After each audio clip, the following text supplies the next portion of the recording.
Hello मित्रों, हमारा Gujarati blog में તમારું સ્વાગત છે। તો આજે અમે બનાવ્યો છે દાળ બાટીનો પ્રોગ્રામ। આમાં રાકેશ ભાઈ હા નવા આયા, આમને તો હજી ભાઈ ઓળખો, અમારા રોહિત કાકા હાય નવા આયા, અને અમારા સચિનભાઈ હા સચિનભાઈ સ્પોન્સર આજ સચિનભાઈ તરફથી અમારે પાલતી દાળ બાટીની। અમારા વનરાજભાઈ ચા બનાવો છે અને ચા બનાવવાનું ચાલુ જ છે તાર।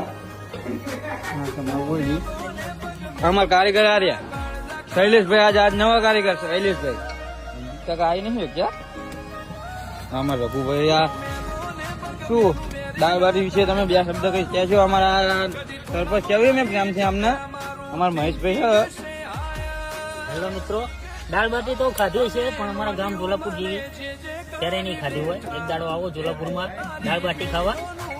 દાળ બાટી તો આખી દુનિયામાં ખાધી છે પણ આ જોલાપુર જેવી અને ખેતીવાડીની એટલે દાળ બાટી એટલે એક નંબર। અને તમે બધી ખાધી છે ને, તમે તળેલી ખાધી છે, શેકેલી ખાધી છે, પણ અમે તો પેલા બાફી પછી તળવી તેલમાં ભાઈ બનાવી એમ કેવા માંગો અમાર મહેશભાઈ।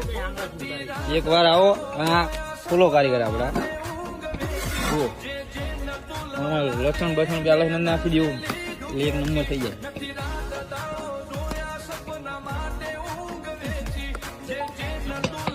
ચાલો મિત્રો, આટલેથી અમે વિડીયો સમાપ્ત કરીએ છીએ। મળીએ આગલા વિડીયોમાં।